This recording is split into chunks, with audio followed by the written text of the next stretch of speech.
up, everyone? My name is Jet Krause, and welcome back to the episode of Inside Lines. Hope you guys are having a good day. Today we have two stories to talk about in this episode, so let's not waste any time and jump right into it. Our first story revolves around Jim Utter. Yes, that's right. The infamous NASCAR motorsport rider that will just not stop making an ass out of himself. So to give you some context on this, Saturday, October 10th, was World Mental Health Awareness Day. Now, this is a national day that discusses global mental health education, awareness, and advocacy against social stigma. So now, keep that in mind. So Sunday, of course, 2 days ago on Sunday, was Bank of America Roval 400. It was an elimination race, and Alex Bowman headed into that weekend with a lot of stress on his plate. First of all, number one, the stress of knowing he's going to take over Jimmy Johnson's ride in the 48 car next year. The fact that he is in an elimination race, and unlike, I think it was Kevin Harvick, Denny Hamlin, and Kurt Busch, he was not safe. He was fighting to stay in the playoffs. On top of that, it's a Roval, so that's already put stress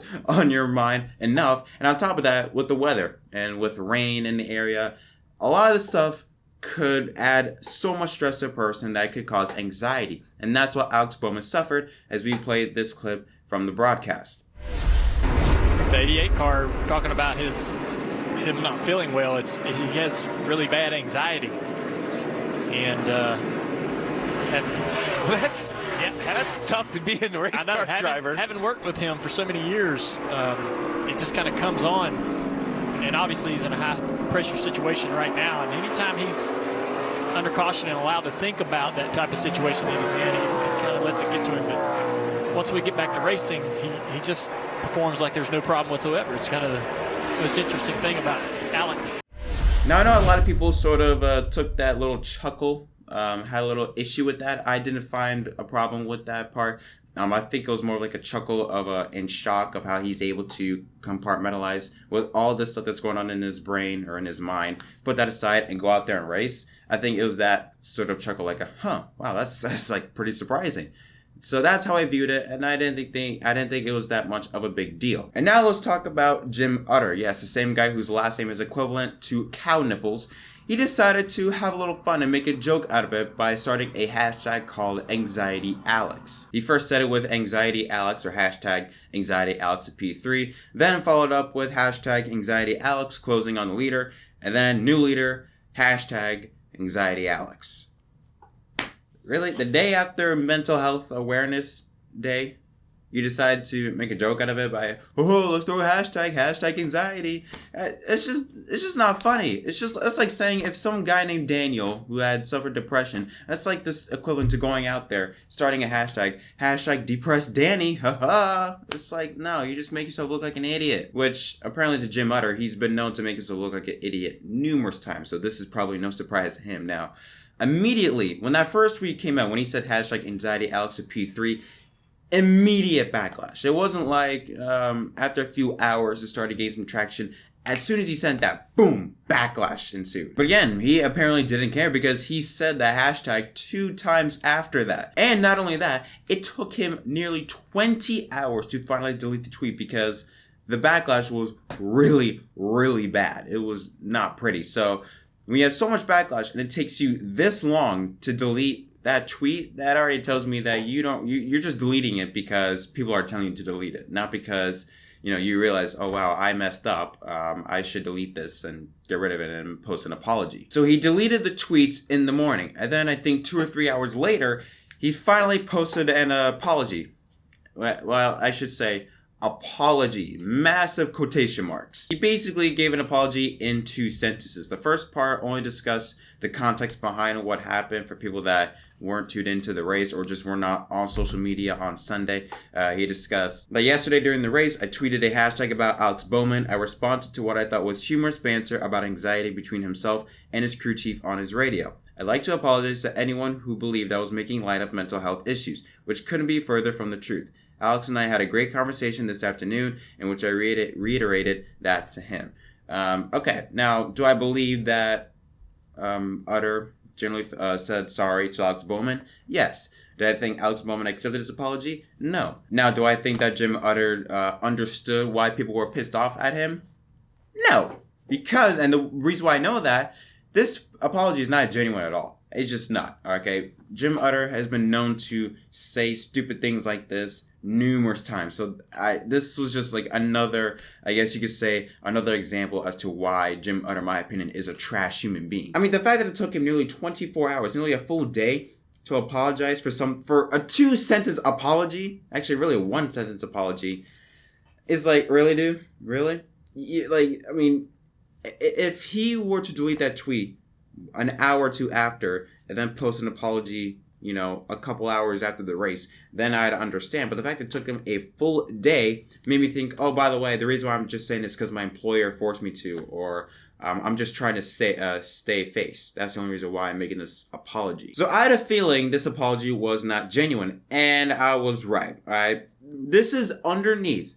Okay, so he posted this apology on his Twitter. Someone replied something about how everyone took this way too seriously. Jim Utter replied to that under his apology and said, I just think people who saw it later took it as piling on an issue instead of referring it to the radio chatter that it came from. No, you idiots! We piled on you because what you said was stupid and insensitive. You donut! You absolute donut! Like, I knew right from the get-go, he did not care. He does not care what people think, okay? He knows, he has to know what he's saying is wrong, but he just doesn't care, okay? That example or that response he just gave told me 100% he just did it because his employer at motorsport.com told him to. Or to try and stay face, which, after he sent that reply, his apology meant jack. It didn't mean squat, all right? And I knew that from the beginning, but at least now it confirms it. So yeah, the reason why I wanted to talk about the story, which first of all, it was a big issue on Twitter and social media, so I felt like it was important to talk about, but also want to talk about on this problem that certain fans have with YouTubers and new media coming into play. With new YouTubers coming onto the scene, I'm pretty sure there's loads of them that are now going into races and interviewing drivers and things like that.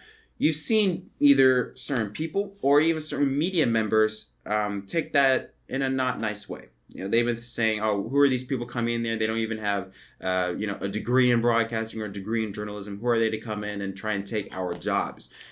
Keep in mind, y'all got Jim Utter, okay? Who is one of the worst people, one of the worst NASCAR riders, I think, currently on the scene, okay? So, I'm just saying this. Us YouTubers, we would never do that. We will never say things like that. We love the sport. We want to cover the sport in a respectful manner and to do things to, put the sport on a bigger platform in order to help see it grow in terms of ratings and attendance. That's what we want as YouTubers.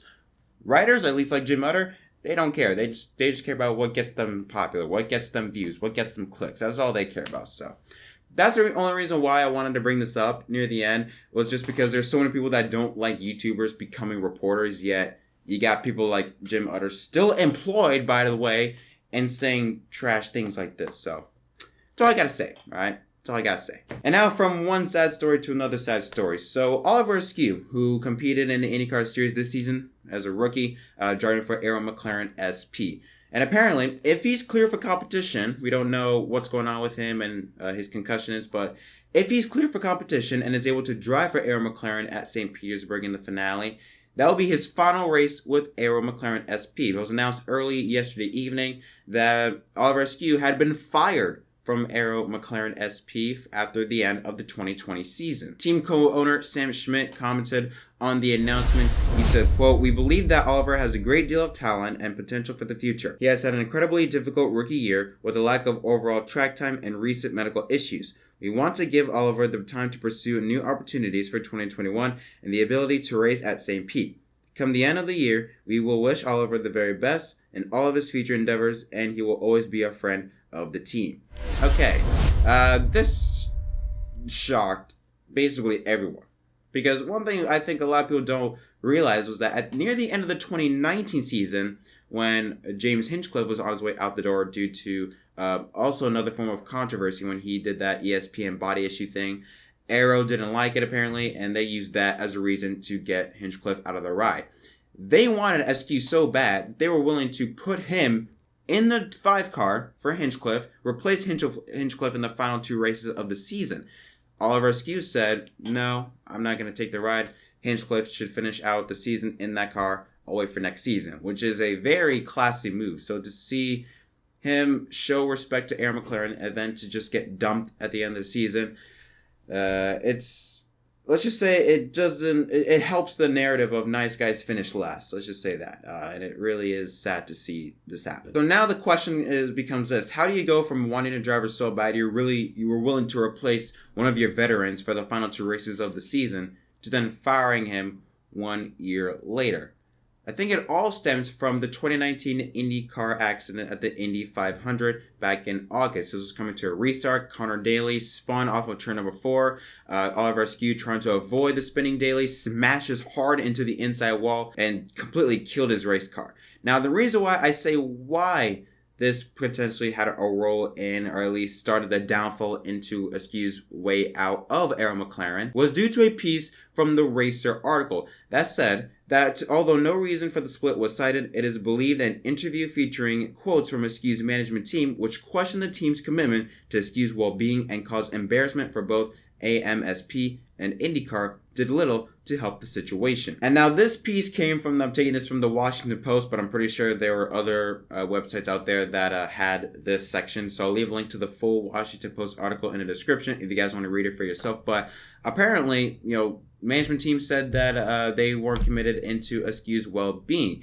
And according to this piece, they even had to force Askew to go see a doctor. Spire Sports Plus Entertainment, which represents Askew and was among those who pushed the driver to see a doctor, noted Aaron McLaren SP did not reveal that Askew was suffering from a concussion in his Thursday announcement he would miss the next week's race. And it shows when you look at Aaron McLaren SP's website when they talked about or they give a statement on Oliver Askew's reason for pulling out of the event, it read, quote, following the IndyCar race at Mid-Ohio, Oliver reported a balance and coordination issue which triggered an examination from the IndyCar medical team. As a result, Oliver is not medically cleared to race and is subject to IndyCar's return to racing protocol. Balance and coordination issues, that raises just one eyebrow. A concussion raises 2 eyebrows that go as high up to your hairline. That's 2 completely different situations between balance and coordination issue and a concussion. And the fact that he raced a concussion, he started this at the Indy 500. He ran 4 more races after that. Doubleheader at Gateway and a doubleheader at Mid-Ohio. So now the question is, if he had balance and coordination issues, why would he still race?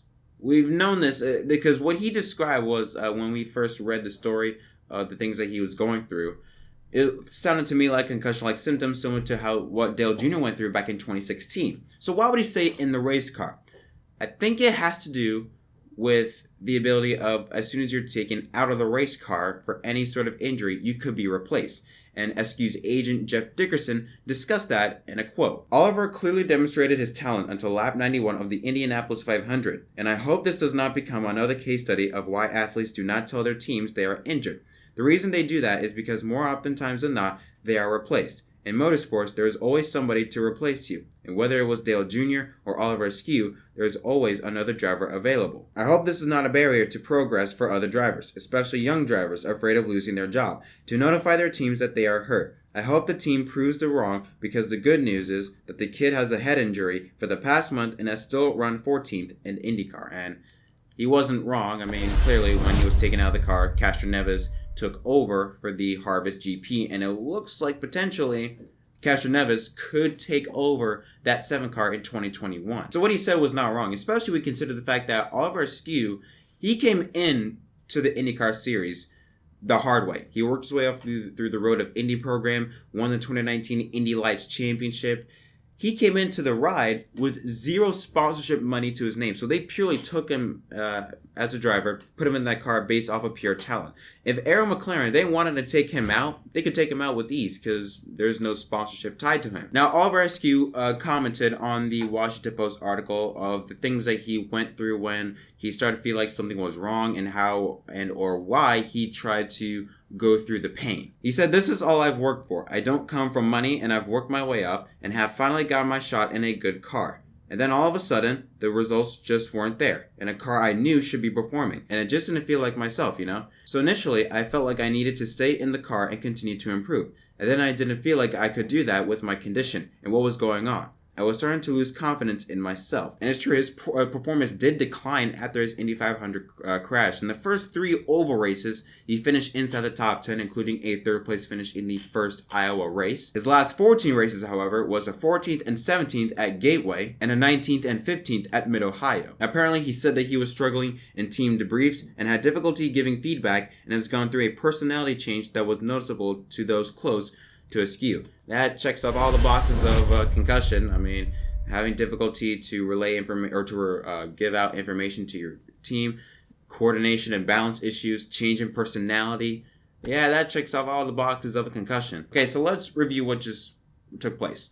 Askew suffered a major head injury, concussion at the Indy 500. Tried to race through the pain. Reason why is because he's not completely safe. He does not bring any sponsorship, does not bring anything to the team aside from talent. Askew's agent, Jeff Dickerson, knows this and said that the reason why he probably didn't say anything was because he knows that if Askew were to go to McLaren, say, hey, I have a concussion or I have these problems, they're going to take him out of the car and eventually replace him with someone else. And that's exactly what happened. I still don't know why McLaren sent a press release stating that he had balance and coordination issues when in reality he had a concussion. Again, that's 2 completely different things. I don't understand that, but anyways, we move. Overall, my thoughts on this, I'm very disappointed to see this happen, mainly because I felt like Askew and Pato Ward, you had 2 young drivers coming into the team, and what is fairly a new team, at least with the Arrow McLaren and Schmidt-Peterson Motorsport Alliance, is still pretty new. So it was like the team going through a brand new, fresh, clean slate to build for the future. Again, you have 2 talently young drivers, both former Indy Lights champions, both drivers that worked their way up through the series, wasn't paid for that ride. So to see Askew leave the team already in his first season it's disappointing to say the least, because I didn't feel like he even had a chance to prove himself. If you take a look at what happened during the season because of COVID-19, testing time has gone. Qualifying, okay, let me say this. Testing time on the racetrack, that was at least limited. It wasn't as much as what we saw last year. Qualifying has also been limited, and practice was limited.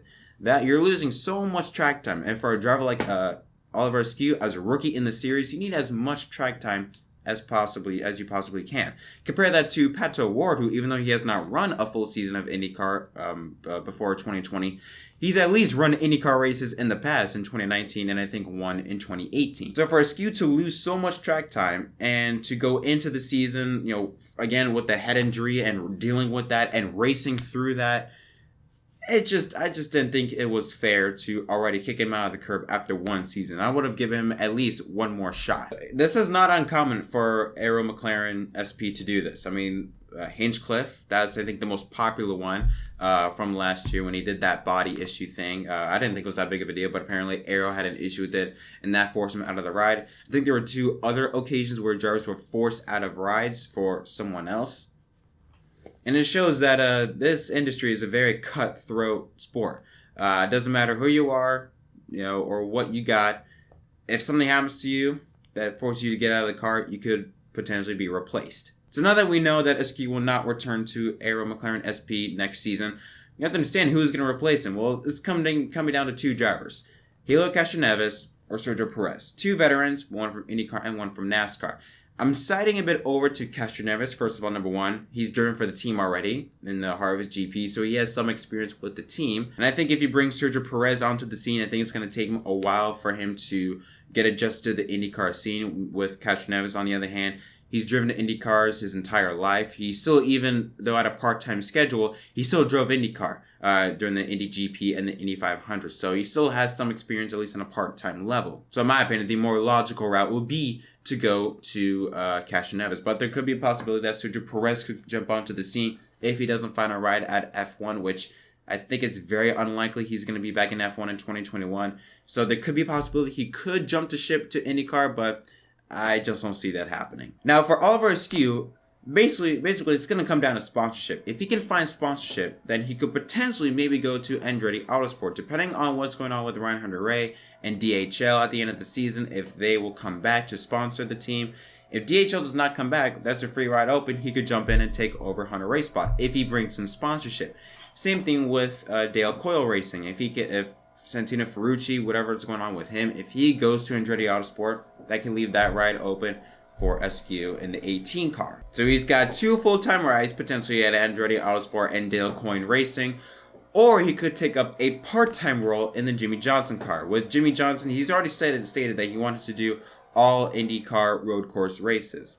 However, he hasn't stated and confirmed on whether he's going to do the oval races. Askew could take over that ride. Remember, Oliver Askew has run really good on the ovals pre-Indy 500, finishing the top 10 in all 3 races that are in the first 3 oval races that season, or this season, should say. Again, this is a possibility because with how little oval races there is for the 2021 IndyCar schedule, Johnson has stated that he will think about potentially running the entire IndyCar season, including the Indy 500, with all the recent safety upgrades like the aero screen, and with how little oval races there are. I think there's maybe only 3 or 4 oval races in the 2021 schedule. So yeah, that's where we're at with this story. I feel absolutely gutted for Askew. Hopefully he can have at least another shot with a good team to prove that he deserves to be in the IndyCar series, which I think he is. I think he's a really good driver. I think he should at least get one more shot to prove if he deserves to be in the IndyCar series. So I just think he just had it was just very unfair what happened to him, but